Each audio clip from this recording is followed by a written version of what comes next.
नमस्कार, मैं हूं विक्रांत यादव और आप देख रहे हैं आपका अपना चैनल द स्वतंत्र। प्रधानमंत्री नरेंद्र मोदी ने देश के लोगों से कई अपील की है, जिसमें पेट्रोल डीजल बचाने की बात की है, सार्वजनिक वाहनों में सफर करने की बात की है, लेकिन सबसे बड़ी बात जो की है, जिससे पूरे व्यापारिक जगत में हड़कंप मच गया है, वो है उन्होंने कहा कि सोने की खरीद मत कीजिए एक साल तक। जी हाँ, वो सोना जो हिंदुस्तान में हर त्योहार पर, हर शादी में खरीदा जाता है, पीएम नरेंद्र मोदी ने कहा है कि एक साल तक इसे मत खरीदिए। क्या असर हुआ है इसका बाजार पर, किस तरीके से ज्वेलर परेशान है, क्योंकि देश भर से खबरें हमारे पास सामने आ रही हैं। हमारे साथ chamber of trade and industries के ब्रजेश गोयल जी जुड़े हुए हैं। ब्रजेश गोयल जी इस समय लाइव जुड़े हैं जम्मू से। तो ब्रजेश भाई, बहुत बहुत स्वागत है आपका द स्वतंत्र पर। बहुत बहुत धन्यवाद विक्रांत जी। ब्रजेश भाई, आपने चिट्ठी लिखी है सीटीआई की तरफ से, आप बतौर सीटीआई चेयरमैन चिट्ठी लिखी है प्रधानमंत्री को। क्या असर पड़ा है, किस तरीके से ज्वेलरी जो कारोबार में जुड़े हुए लोग हैं वो कैसे इस फैसले से, इस अपील से परेशान हो गए हैं? देखिए, जैसे ही कल प्रधानमंत्री मोदी जी का ये बयान आया, उन्होंने देश के लोगों से अपील की कि भाई एक साल तक आप सोने की खरीदारी से परहेज करें, सोने की खरीदारी से बचें।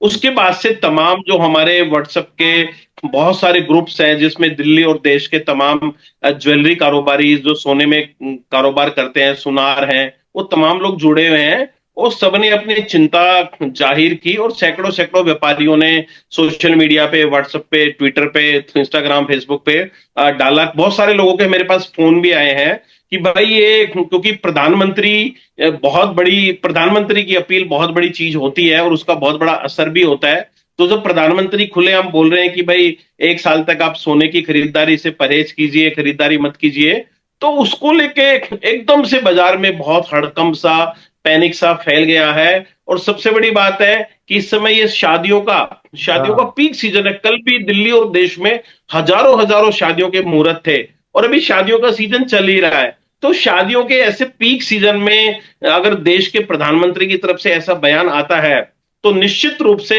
ज्वेलरी कारोबार में जो सोना, क्योंकि सोना देखिए, खाली सोना एक सोना खरीदारी से नहीं होता।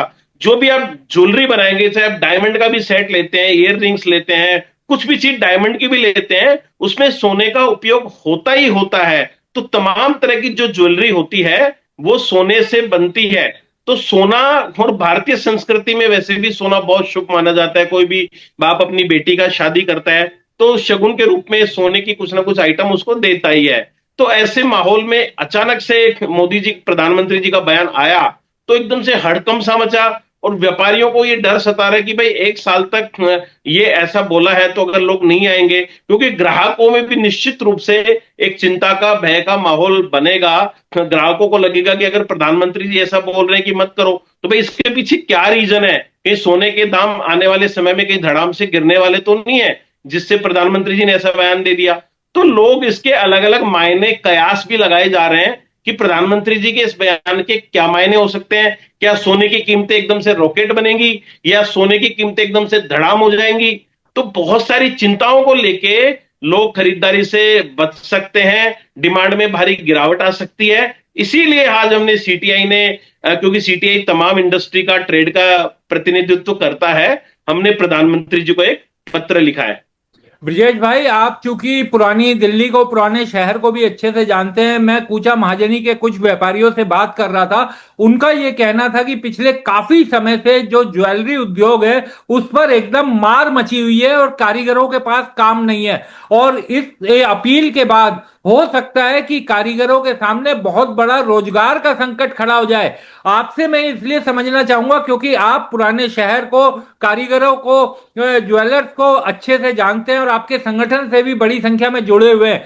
एक बड़ा संकट रोजगार का उन कारीगरों पर भी पड़ता हुआ दिखाई दे रहा है जो पहले से ही परेशान है ज्वेलरी की मांग कमजोर होने के कारण। देखिए, बिल्कुल ठीक कहा। और हमने आज जो पत्र लिखा उसमें एक ये भी मांग रखी है कि जो, देखिए, बड़े जो ज्वेलर्स है ना, हम उनकी बात नहीं कर रहे, वो तो सस्टेन, सर्वाइव कर लेते हैं। लेकिन लाखों लाखों छोटे सुनार, जिनको हम सुनार कहते हैं, जो कारीगर हैं, आप कूचा महाजनी आइए, आप करोल बाग में रैगरपुरा मार्केट है, बीडनपुरा, रैगरपुरा, वहां पे हजारों हजारों की संख्या में सुनार कारीगर हैं। तो आप समझिए कि पूरे देश में और दिल्ली में हजारों लाखों की संख्या में जो व्यापारी हैं, छोटे छोटे सुनार हैं, जिनकी आजीविका इस पे टिकी है, तो एक साल तक अगर उनके यहाँ काम नहीं होगा, डिमांड में एकदम से गिरावट आ जाएगी, तो कैसे वो अपने जो कर्मचारी हैं उनको सैलरी दे पाएंगे, उनका वेतन दे पाएंगे। और मुझे तो आशंका है कि ये आने वाले समय में अगर इसमें गिरावट, भारी गिरावट आती है, तो कर्मचारियों की छटनी करने पे जो सुनार और कारीगर है वो मजबूर होंगे, तो लोगों की नौकरी और रोजगार भी इससे खतरे में पड़ने की आशंका है। तभी तो आज हमने मांग भी की है, अगर गिरावट आती है तो सरकार पैकेज की भी घोषणा करे। हम पैकेज की भी मांग साथ के साथ करते ही जा रहे हैं, और हमने तो आज बल्कि मांग भी की है मोदी जी से कि भाई हमें समय दे दीजिए, क्योंकि बहुत सारे कारोबारी मिलना चाहते हैं, अपनी बात स्पष्ट रूप से रखना चाहते हैं। तो प्रधानमंत्री जी से सीटीआई के नेतृत्व में कारोबारी, ज्वेलर कारोबारियों ने हमने मिलने का भी समय मांगा है। तो आपने मिलने का भी समय मांगा है। एक चीज जो आपने बड़ी कंपनियों की बात की, बड़े ज्वेलर्स की बात की, ब्रजेश भाई, आज शेयर बाजार में भी हड़कंप है, शेयर बाजार में भी भारी गिरावट है, और खास तौर पर जो ज्वेलरी कंपनियां हैं बड़ी बड़ी, उन सब में गिरावट है, सब में बड़ी गिरावट देखने को मिली है इस बयान के बाद। बिल्कुल, बिल्कुल विक्रांत जी, मैं शेयर बाजार को भी काफी क्लोजली वॉच करता हूं। मैं खुद भी इन्वेस्ट भी करता हूं, व्यापार भी करता हूं शेयर बाजार में।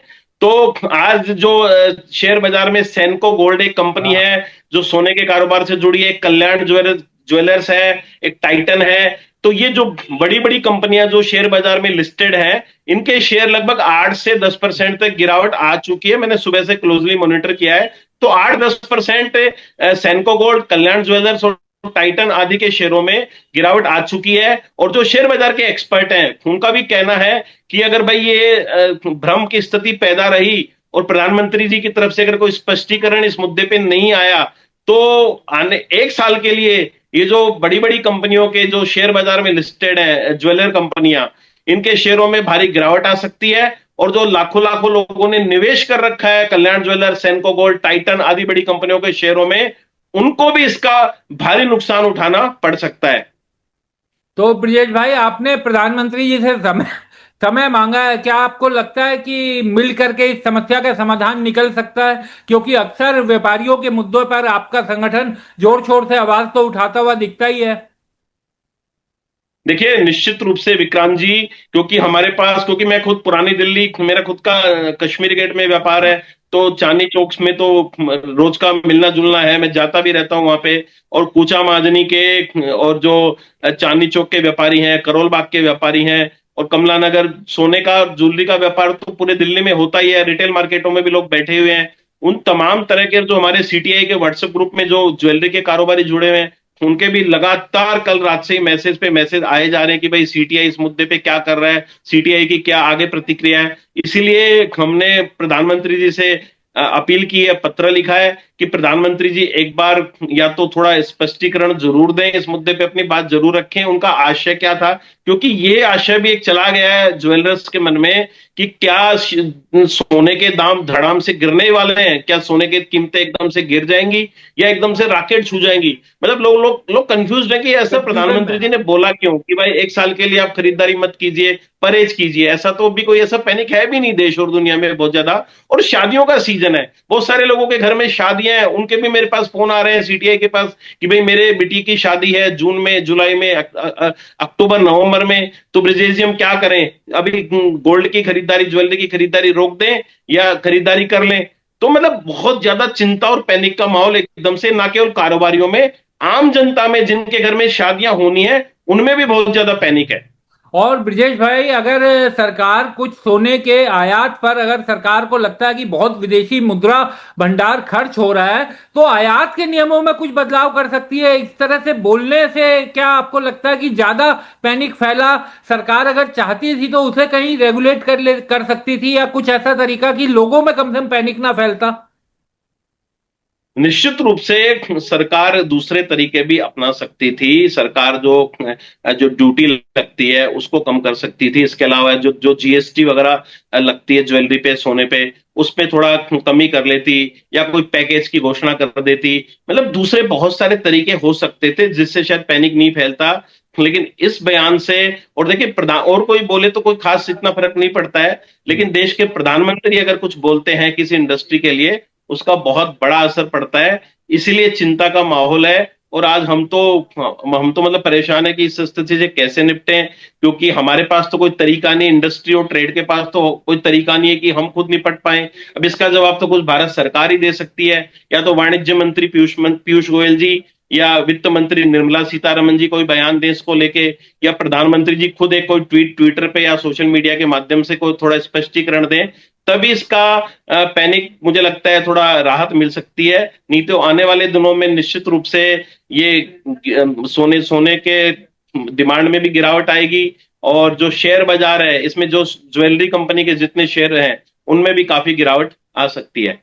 ब्रजेश भाई, एक चीज बताइए, आप प्रधानमंत्री जी ने जो बोला उसके बाद हरदीप सिंह पुरी ने ट्वीट किया कि पेट्रोल और डीजल यानी उसके दाम हालांकि अभी तक नहीं बढ़े हैं, लेकिन ये कहा कि तेल कंपनियों को हर महीने 30,000 करोड़ का नुकसान हो रहा है, वो अपनी जेब से भर रहे हैं। तो एक बड़ा संकट ये भी दिख रहा है कि तेल, पेट्रोल, डीजल इसके दाम भी जल्दी ही बढ़ सकते हैं। तो व्यापारियों पर इसका कैसा असर पड़ेगा? व्यापारियों का तो अगर डीजल के दाम बढ़े तो सीधा असर पड़ेगा और उसका झेलना वो कंज्यूमर को पड़ेगा आखिर में। देखिए, अगर पेट्रोल डीजल की दाम बढ़ते हैं तो विक्रांत जी बहुत जबरदस्त महंगाई देश में बढ़ने वाली है, क्योंकि सारा माल ढुलाई डीजल से होता है, ट्रक आदि में, सारी फैक्ट्रियों में, कंपनियों में, इंडस्ट्री में डीजल का प्रयोग होता है, पेट्रोल का प्रयोग होता है। पेट्रोल डीजल के दाम जैसे बढ़ेंगे तो निश्चित रूप से रॉ मटेरियल के रेट बढ़ेंगे, कच्चे माल का रेट बढ़ेगा, और देश में बहुत जबरदस्त महंगाई बढ़ेगी। लेकिन मुझे समझ नहीं आ रहा हरदीप पुरी जी ऐसा बयान क्यों दे रहे हैं। 2014 के आसपास भी 120 के आसपास में कच्चा तेल का था, क्रूड ऑयल का, तब तब पेट्रोल डीजल की दरें बहुत कम थी। और पिछले दिनों तो 70 रुपए के आसपास में जो हम्म। क्रूड है, जो हाँ। ब्रांड क्रूड है, उसकी कच्चे तेल की रेट 70-75 रुपए चले गए थे। तब तो पेट्रोल कंपनियों ने कोई रेट घटाए नहीं थे। तो ये तो ऊपर नीचे चलेगा जब तक रहेगा, लेकिन मुझे लगता है पिछले दिनों सरकार ने एक्साइज ड्यूटी में इतनी जबरदस्त राहत पेट्रोल कंपनियों को दे ही दी है, तो पेट्रोल कंपनियां भी इतना ना रोए। कच्चे तेल की कीमतें अब ठीक है, जैसे जैसे ये चल रहा है, कभी 120 होती है, कभी 100 भी आ जाती है, 95 भी आ जाती है, लेकिन मुझे लगता है सरकार को कंट्रोल रखना चाहिए। पेट्रोल डीजल की कीमतें नहीं बढ़नी चाहिए, बढ़ेंगी तो इसका बोझ निश्चित रूप से आम आदमी पे पड़ेगा, और रोजमर्रा की चीजें, दूध, सब्जी, फल आदि भी महंगे होंगे, माल ढुलाई महंगा होगा, और देश में हर चीज, अभी कल परसों में एक रिपोर्ट पढ़ रहा था, हाँ। हिंदुस्तान यूनिलीवर, HUL, और जो ब्रिटानिया है, पार्ले है, बड़ी बड़ी कंपनियों का मैं आर्टिकल देख रहा था, उनकी तरफ से बयान आने शुरू हो गए हैं कि हम अगले कुछ दिनों में शायद रेट बढ़ा सब्जियों के देंगे। दाम बढ़ जो गए ब्रजेश भाई, हम लोग छोटे बिस्किट के पैकेट लाते हैं, ब्रेड लाते हैं, सबके दाम बढ़ चुके हैं, अचानक से चुपचाप बढ़ गए हैं हम लोग, क्योंकि वो 5 रुपए 2 रुपए की चीज का फर्क आया है तो हमें ध्यान नहीं है, तो हम उसको देख नहीं पाते। जबकि अब उसे प्रतिशत में देखेंगे तो 5 रुपए पे अगर 2 रुपए बढ़ेंगे तो समझ सकते हैं कि कितनी बढ़ोतरी हो गई है। ब्रेड 40-45 से 50-55 हो गई है, 5 से 10 रुपए उनके उन पर रेट बढ़ गए, यानी हर चीज पे, साबुन पर, हर चीजों पर धीरे धीरे बढ़ गए हैं। हर चीज पे बढ़ गए हैं, और आप देखिए सिलेंडर आदि तो हो गया है। अगर आप हाँ। मोबाइल की बात करें, अगर रिचार्ज कराने जाते हो, आपको जो पैकेज पहले 350 में मिलता था, अभी 450 में है। आपको डाटा देख लीजिए, हर चीज इतनी महंगी होती जा रही है, चुपचाप रेट बढ़ते जा रहे हैं। और जो कल बयान भी आया है बड़ी बड़ी कंपनियों का, मुझे लगता है अगर पेट्रोल डीजल बढ़ गया तो निश्चित रूप से बहुत ज्यादा रेट हर चीज के बढ़ेंगे, हर सेक्टर में महंगाई बढ़नी तय है। तो देश में मुझे लगता है आर्थिक रूप से देश बहुत अनिश्चितता के माहौल से गुजर रहा है, और आम आदमी के लिए, मध्यम वर्ग के लिए मुझे लगता है आने वाले दिन बहुत मुसीबत भरे हो सकते हैं, क्योंकि इसका सबसे बड़ा जो बोझ है एक मिडल मैन, आम जो मध्यम वर्ग है, उस पे पड़ता है। उसके लिए अपने घर की रोजी रोटी चलाना, अपने बच्चों को पढ़ाना लिखाना, EMI किस्तें भरना बड़ा मुश्किल होता है। कमाई घटती जा रही है और खर्चे और महंगाई बढ़ती जा रही है। अगर सीटीआई का जो पत्र लिखा गया है उस पर कोई जवाब या कोई न्योता नहीं आया, सीटीआई आगे की भी कुछ रणनीति तैयार कर रहा है क्या ब्रजेश जी? देखिए, हम तो व्यापारी संगठन होने के नाते क्या ही कर सकते हैं। हम तो सरकार से मांग कर सकते हैं, ज्यादा से ज्यादा धरना प्रदर्शन कहीं कर सकते हैं। अभी चूंकि आज मैं जम्मू आया हूं किसी व्यापार के सिलसिले में, परसों मैं दिल्ली पहुंचूंगा। वहां आके आज हमने हमारे CTI के कोर टीम में डिस्कशन तो चल ही रहा है, और बहुत सारे लोग कह रहे हैं कि भाई आप आंदोलन कीजिए, ज्वेलरी वाले भी कहते हैं कि हम आंदोलन कीजिए। परसों दिल्ली आएंगे, उसके बाद में सबसे विचार विमर्श करेंगे, और अगर देश में निश्चित रूप से इस तरह की पैनिक फैलता है, स्थिति खराब होती है, तो अगर आंदोलन करना पड़ेगा कहीं इकट्ठा होके, तो हम लोग आंदोलन भी करेंगे और सरकार तक अपनी बात पुरजोर तरीके से पहुंचाना, उठाना, यही सीटीआई का काम है, जो हम लोग करते हैं और आगे भी करते ही रहेंगे। बहुत बहुत शुक्रिया ब्रजेश जी, आप हमारे साथ जुड़े, चर्चा में शामिल हुए, बहुत बहुत शुक्रिया। बहुत बहुत धन्यवाद। Thank you.